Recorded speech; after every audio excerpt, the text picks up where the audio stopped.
jour. J'ai demandé à mon cardiologue pourquoi est-ce que les gens doivent tant uriner la nuit. Sa réponse était ceci. Quand vous êtes debout ou assis, la force de gravité retient l'eau dans les parties inférieures de votre corps. C'est la raison pour laquelle les jambes peuvent enfler. Quand vous êtes couché, les parties inférieures de votre corps cherchent un équilibre avec les reins. Alors, les reins vont éliminer l'eau et les déchets. C'est à ce moment que c'est plus facile pour eux de le faire. L'eau est essentielle pour éliminer les déchets de votre corps, sachez-le. J'ai donc demandé à ce cardiologue quel est le moment le plus favorable pour boire de l'eau. Il m'a répondu ceci. Boire de l'eau à des moments bien définis, ceci va maximiser l'efficacité de cette eau dans votre corps. 2 verres d'eau juste après le réveil active les organes internes. 1 verre d'eau 30 minutes avant chaque repas améliore la digestion. 1 verre d'eau avant de prendre votre bain ou même votre douche diminue votre pression artérielle.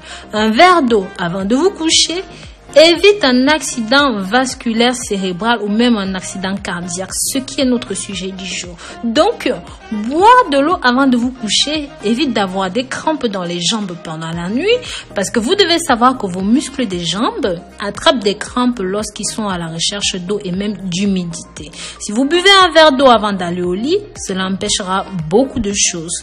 Mes amours, je vous invite à partager ceci pour que ça touche un maximum de personnes. Ça peut grandement sauver la vie. Au lieu de partager des informations inutiles, partagez ceci. Vous pouvez être sans même le savoir un futur sauveteur de quelqu'un. N'oubliez pas aussi que selon ce médecin, la majorité des crises cardiaques se passent le jour, habituellement entre 6 heures du matin et midi. Avoir une crise cardiaque la nuit, au moment où le cœur doit fonctionner à son rythme le plus calme, signifie que quelque chose d'inhabituel s'est passé. Des études faites par des professionnels de la santé dans ce domaine ont démontré que l'apnée du sommeil, le ronflement sont aussi à blâmer dans ce contexte-là. Si vous prenez une aspirine tous les jours, le mieux est de prendre cela le soir parce que l'aspirine a une durée de vie de 24 heures. Donc, si la plupart des crises cardiaques se produisent dans les premières heures de la matinée, l'aspirine serait plus concentrée dans votre système circulatoire et pourront grandement vous aider, et ceci même à votre insu. Vous devriez toujours avoir de l'aspirine à vos côtés, à côté de votre lit, votre table de chevet, tout ça. Ceci pour la simple raison que si par hasard, et que je ne vous le souhaite pas, vous êtes victime d'une attaque, il suffira alors simplement de dissoudre immédiatement 2 aspirines dans la bouche et d'avaler avec un petit peu d'eau. Il y a d'autres symptômes d'attaque cardiaque en plus de la douleur à la poitrine, dans le bras. Vous devez aussi prendre en compte des douleurs intenses à la mâchoire droite ou dans le cou, ainsi que des nausées et parfois beaucoup de transpiration. Mais sachez que ces symptômes peuvent aussi arriver fréquemment et parfois pas tous les mêmes et même pas tous en même temps. Mes amours, je vous recommande de regarder cette vidéo jusqu'au bout. Ici, je vais vous présenter tous les symptômes qui devraient vous alerter.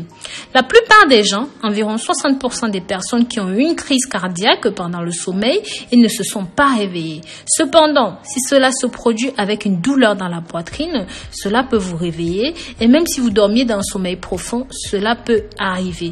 N'hésitez donc pas à appeler un voisin ou un membre de la famille qui est à proximité. Prévenez aussi les secours pour savoir quelle est la procédure à suivre.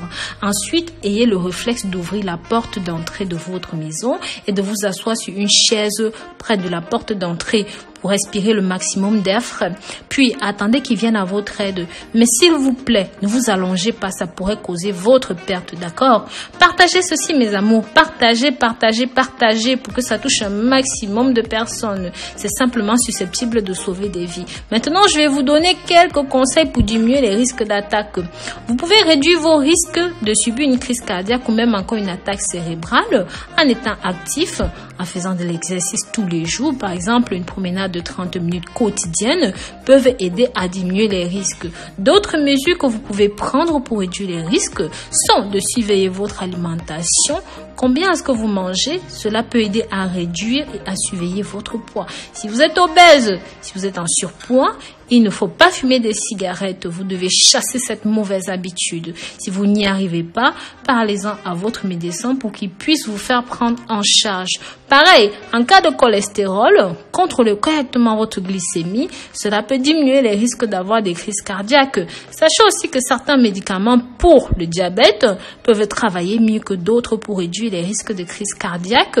Et soyez très alerte aux médicaments que vous prenez. Donc voilà, j'espère ici que j'ai pu vous apporter quelque chose. Mes amours, n'hésitez pas dans les commentaires à partager vos expériences.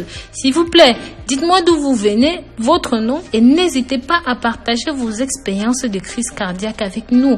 Prenez grand soin de vous d'ici là et sachez que je vous porte dans mon cœur. Bisous, bisous.